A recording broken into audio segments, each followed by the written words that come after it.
अमरीकी कारोबारी बिरादरी का कहना है कि बीजिंग में चीन और अमरीका के सरबराहाने मुमलिकत के दरमियान होने वाली मुलाकात इंतहाई अहमियत की हामिल है।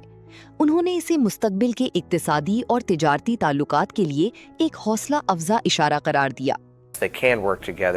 चीन और अमेरिका बहुत से शोबों में मुश्तरका स्ट्रेटेजिक मफादात के तहत मिलकर काम कर सकते हैं। खुराक, ज़राअत और तवानाई के शोबों में इसके खास इम्कानात हैं। मेरे ख्याल में ये ऐसे अहम शोबे हैं जहां दोनों मुमालिक वाकई बाहमी फ़ायदे और मुश्तरका कामयाबी की एक मजबूत बुनियाद कायम कर सकते हैं।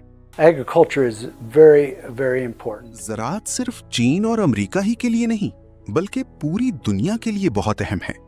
दुनिया की दो बड़ी मईशतों के तौर पर हमारे लिए ये बहुत ज़रूरी है कि हम मिलजुल कर रहें। कारोबारी इदारों के लिए एक मुस्तहकम और खुला माहौल इंतहाई ज़रूरी होता है, जबकि मुसलसल राब्ते एतमाद की मजबूती और तरक्की के फ़रोग़ में मदद देते हैं। अपनी मजबूत तवील मुद्दती इम्कानात के साथ चीन हमेशा दुनिया की मुतहर्रिक तरीन मंडियों में सरे फहरिस्त रहा है।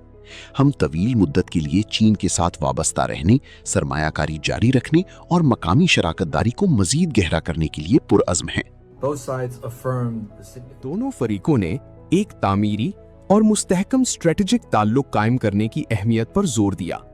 ये ताल्लुक एक नए अंदाज़े फ़िक्र के तौर पर अमरीका और चीन के इक्तिसादी और तिजारती ताल्लुकात में सेहतमंद और पायदार तरक्की के फ़रोग़ का बाइस बनेगा।